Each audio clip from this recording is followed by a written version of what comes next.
घर की बेटी और बहू भी कर सकती हैं। पितरों का श्राद्ध गरुड़ पुराण के इन 6 रहस्यों को आज भी नहीं जानते। बड़े बड़े ज्ञानी की लड़कियां अपने माता पिता या पितरों का श्राद्ध कर सकती हैं, या फिर विवाहित हो चुकी लड़कियां माता पिता का तर्पण कर सकती हैं। आपके मन में भी ऐसे सवाल कई बार आए होंगे, या फिर आपने कहीं ना कहीं ये बातें जरूर सुनी होंगी। गरुड़ पुराण में बताया गया है कि घर की बेटियां और बहुएं भी पितरों का श्राद्ध और तर्पण कर सकती हैं। गरुड़ पुराण के श्राद्ध के इन नियमों को आधुनिक समाज में सभी को जानना चाहिए। धार्मिक पुस्तकों और धर्म कर्म का अध्ययन करने वाले ज्यादातर ज्ञानी लोग भी इन बातों को नहीं जानते। आइए जानते हैं गरुड़ पुराण में लड़कियों के तर्पण करने से जुड़े सवालों के जवाब। क्या लड़कियां पितरों का श्राद्ध या तर्पण कर सकती हैं? आपके मन में भी यह सवाल कभी न कभी जरूर आया होगा। वहीं समाज में ऐसे लोग भी हैं जिन्हें धर्म या पुराणों की पूरी जानकारी नहीं होती, लेकिन वे समाज की संरचना या फिर यूं कहें कि संकीर्ण मानसिकता के कारण लड़कियों को कुछ विशेष धार्मिक कार्यों से बिल्कुल ही अलग कर देते हैं। लेकिन हमारे पुराणों में हर सवाल का जवाब दिया गया है। आप मूल रूप में लिखे हुए पुराण पढ़ेंगे तो आपको सही जानकारी मिलेगी। जैसे गरुड़ पुराण में पुत्रवधू के तर्पण करने के बारे में कुछ विशेष बातें लिखी हुई हैं। आइए जानते हैं गरुड़ पुराण में लड़कियों का पितरों का श्राद्ध करने से जुड़ियां विशेष बातें। घर की बेटी और बहू भी कर सकती हैं। पितरों का श्राद्ध गरुड़ पुराण के इन 6 रहस्यों को आज भी नहीं जानते। बड़े बड़े ज्ञानी पितरों का श्राद्ध या तर्पण माना जाता है। शुभ कार्य पितरों का श्राद्ध या तर्पण माना जाता है। शुभ कार्य गरुड़ पुराण के अनुसार हमारे पूर्वज जो धरती लोक छोड़कर विदा हो गए हैं, वे ही हमारे पितर होते हैं। पितृलोक में भी एक अलग संसार है जहां पर सभी मनुष्यों के पितर निवास करते हैं। पितृलोक में कर्मों का लेखा जोखा होता है। इसके आधार पर ही पितरों की भूमिकाएं निर्धारित की जाती हैं। मृत्यु के बाद आत्माएं 1 वर्ष से 100 वर्ष तक पितृलोक में रहती हैं। गरुड़ पुराण के अनुसार पितरों को मुक्ति देने से जुड़ा कोई भी कार्य या धार्मिक अनुष्ठान शुभ माना जाता है। पितरों के तर्पण से न केवल पितरों की आत्मा को शांति मिलती है, बल्कि इससे तर्पण करने वाले मनुष्य के लिए भी सुख समृद्धि के द्वार खुलते हैं। पितरों का श्राद्ध कौन कर सकता है? गरुड़ पुराण में लिखा गया है कि पितरों का श्राद्ध सबसे जरूरी धार्मिक अनुष्ठानों में से एक माना जाता है, इसलिए इसे किसी भी वजह से रोका नहीं जाना चाहिए।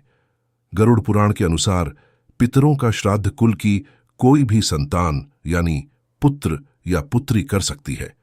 इसका अर्थ यह है कि अगर किसी के माता पिता इस धरती लोक से विदा होकर पितृलोक में जा चुके हैं, तो ऐसे में उस माता पिता की कोई भी संतान यानी पुत्र या पुत्री में से कोई भी माता पिता का श्राद्ध या तर्पण कर सकता है। इसके पीछे कारण यह है कि दोनों ही संतानें माता पिता का अंश हैं और दोनों में ही उनका रक्त है, जो उन्हें एक कुल के रूप में जोड़े रखती है। पुत्रियों के श्राद्ध या तर्पण करने का महत्व गरुड़ पुराण के अनुसार अगर किसी के पुत्र नहीं है तो उनकी पुत्री भी उनका श्राद्ध या तर्पण कर सकती है। वहीं पुत्र के होने के बाद भी अगर पुत्री भी पितरों या स्वर्गवासी हो चुके माता पिता का तर्पण करना चाहे तो कर सकती है। इसका अर्थ यह है कि 2 संतानें अलग अलग जगहों पर श्राद्ध कर्म कर सकते हैं। इससे कोई हानि नहीं है। पितर अपने पुत्र पुत्रियों और पौत्रों द्वारा किए गए श्राद्ध कर्म को जरूर स्वीकार करते हैं। पुत्रियां भी परिवार का अंश हैं, इसलिए उनका भी कर्तव्य है कि वे पितरों की आत्मा की मुक्ति के लिए धार्मिक अनुष्ठान करें। पुत्रवधू भी कर सकती है। पितरों का श्राद्ध और तर्पण गरुड़ पुराण के अनुसार अगर किसी घर में केवल पुत्रवधू ही रहती हो और स्वर्गवासी हो चुके माता पिता की कोई संतान शेष न हो, या फिर किसी अन्य कारणवश वे माता पिता का तर्पण न कर सकते हो, तो इस स्थिति में पुत्रवधू भी पितरों का श्राद्ध और तर्पण कर सकते हैं। रामायण में भी एक ऐसा प्रसंग मिलता है जब माता सीता ने फल्गु नदी के किनारे अपने ससुर दशरथ जी का पिंडदान किया था।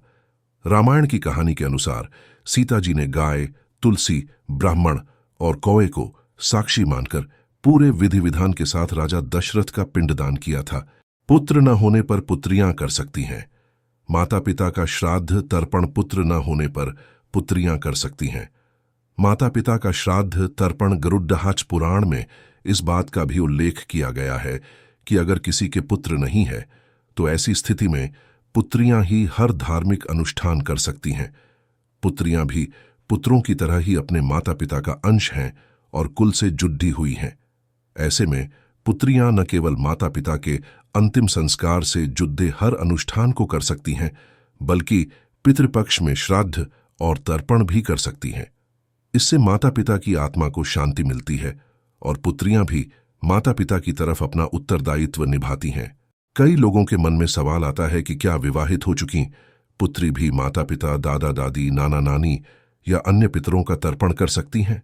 गरुड़ पुराण में इसका भी उल्लेख मिलता है कि विवाहित पुत्रियां भी पितरों का तर्पण कर सकती हैं, क्योंकि दूसरे कुल में विवाह होने के बाद भी उसका संबंध अपने कुल से जुड़ा ही रहता है। पुत्रियां अपने कुल का अंश हैं, उनका यह अस्तित्व हमेशा बना ही रहता है। ऐसे में पुत्रियों के माता पिता रहे लोगों को परेशान होने की आवश्यकता नहीं है। सामाजिक संकीर्ण मानसिकता वाले लोगों की परवाह न करते हुए आपको यह सोचना चाहिए कि अपना पूरा जीवन जी लेने के बाद जब आप पितृलोक में निवास करेंगे तो आपको पुत्र ही नहीं बल्कि आपकी पुत्रियां, पुत्रवधू भी मुक्ति दिला सकती हैं।